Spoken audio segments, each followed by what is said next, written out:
नमस्कार दोस्तों, स्वागत है आपके अपने चैनल में। आज हम लोग जानेंगे एक्सेल में बहुत सी जरूरी और पावरफुल फीचर्स। वो फीचर्स हैं टेक्स्ट टू कॉलम के बारे में जानने वाले हैं। यह फीचर खास कर तब बहुत काम आता है जब आपके पास एक ही कॉलम में बहुत सारी डेटा की जानकारी होती है और आप उन्हें अलग अलग कॉलम में बांटना चाहते हैं। तो चलिए शुरू करते हैं और स्टेप बाय स्टेप इस प्रक्रिया को हम लोग जानते हैं। तो ओपन कीजिएगा और ओपन करने के बाद आप सभी को बहुत सारे डेटा का एक शीट ले लेना है कि एक ही कॉलम में बहुत सारी चीजें होगा। ठीक है, तो देखिए मैंने एक्सेल ओपन किया। एक्सेल ओपन करने के बाद कुछ डेटा आप सभी के सामने हमारे स्क्रीन पर दिख रहा होगा, जो एक ही सेल में बहुत सारी डेटा यहाँ पर लिखा गया है। सब कुछ है, फर्स्ट नेम है, लास्ट नेम है, मोबाइल नंबर है, इसमें पिन कोड है और सिटी लिखा गया है। तो इन सभी कॉलम को हमें अलग अलग कॉलम में बांटना है, डिवाइड करना है। तो इसको हम लोग कैसे डिवाइड करेंगे, तो चलिए हम लोग शुरू करते हैं। सबसे पहले एक्सेल आप लोग ओपन करने के बाद आप लोग ऐसे कीजिएगा, सभी डेटा को सिलेक्ट करना है। डेटा या आप लोग देखिए यहाँ पर आएंगे तब तक भी, या आप लोग डेटा टैब में यहाँ से चले जाइएगा, डायरेक्ट आप लोग डेटा टैब में जाइए। ठीक, डायरेक्ट डेटा टैब में जाएंगे तो आप सभी को एक बटन देखने को मिलेगा, डुप्लीकेट डाटा डेटा टूल्स में देखने को मिलेगा टेक्स्ट टू कॉलम। उसको आप सभी को क्लिक करना है।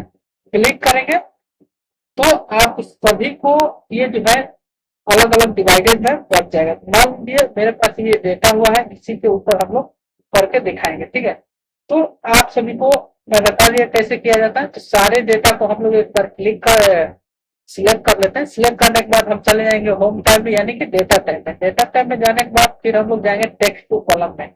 तो एक ऐसा आप सभी को जो विंडो है ना ओपन होगा, एक विंडो आप सभी के सामने ओपन होगा, convert text to column wizard का। ठीक, थ्री इसमें स्टेप है, थ्री स्टेप को हमें फॉलो करना है और आगे का जो हम लोग करेंगे सारी प्रक्रिया जो है कॉलम वाइज डिवाइड हो जाएगा। तो देखिए पहला आप सभी को सिलेक्ट हुआ है ऑप्शन डिलिमिटेड। लिमिटेड जो है character such as comma comma और टेबल सेपरेट ईच फील्ड, यानी कि ये जो है आप सभी को जो आप सभी को करेक्टर है उसके बीच में कॉमा देगा। तो हम लोग क्या करेंगे, यहाँ पर देख लीजिए सारी टैब यहाँ पर नेक्स्ट करेंगे। अब नेक्स्ट करने के बाद देखिए आप सभी को बहुत सारी चीजें डिलिमिटर में दिखाया जाएगा कि आप लोग कॉमा देंगे, सेमी कॉलन देंगे, स्पेस देंगे, अदर देंगे। तो हम यहाँ पर कॉमा दे रहे हैं। ठीक है, कॉमा को हम यहाँ पर सिलेक्ट किए हैं। कॉमा को सिलेक्ट करने के बाद नीचे आप यहाँ पर देख पाएंगे ये जो है देखिए कैसे डिवाइड हो चुका है ये कॉलम में। ठीक, तो ये इस तरह से डिवाइडेड हो चुका है। इसके बाद हम लोग नेक्स्ट करेंगे। नेक्स्ट करने के बाद हम लोग यहाँ पर जर्नल भर देंगे। ठीक, जर्नल भर देंगे। टेक्स्ट टेक्स्ट आपको कुछ भी चुन लीजिएगा। अब आपसे पूछेगा डाटा कहाँ दिखाना है, तो आप सभी को जो डेटा दिखाना है, तो आप सभी को डेटा दिखाने के लिए इस टैब को यहाँ से आप लोग सिलेक्ट कर लेंगे।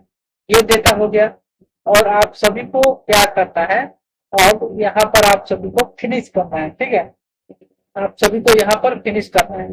तो देखिए जैसे आप लोगों ने यहाँ पर फिनिश किए तो डेटा आप सभी का अलग अलग डिवाइडेड हो चुका है। देखिए अलग अलग कॉलम में आप सभी को डेटा जो है डिवाइडेड हो चुका है, जो कि था आप सभी को केवल एक कॉलम में सारे डेटा दिया हुआ था। समझ में आ रहा है आप सभी को, सारे डेटा जो था आपका वो एक कॉलम में दिया हुआ था, जो यहाँ पर आप सब कॉलम वाइज सिलेक्ट कर चुके हैं और फिनिश हो चुका है। अगर आप कॉमा से एक्सेल और कुछ भी लगाना चाहते हैं, बांटना चाहते हैं, तो आप डिलिमिटेड पर जो है इसी को चुनिएगा तो प्रक्रिया वही रहेगी। तो दोस्तों देखा आपने एक्सेल में टेक्स्ट टू कॉलम कितना आसान है और पावरफुल है। अगर आपको वीडियो पसंद है तो वीडियो को लाइक कमेंट कीजिए और दोस्तों के साथ शेयर कीजिए और चैनल को जरूर सब्सक्राइब करिए, ताकि एक्सेल को हर टिप सबसे पहले आप सभी को सीखने को मिले। चलिए मिलते हैं अगले वीडियो में, तब तक के लिए कीप लर्निंग कीप ग्रोइंग। धन्यवाद।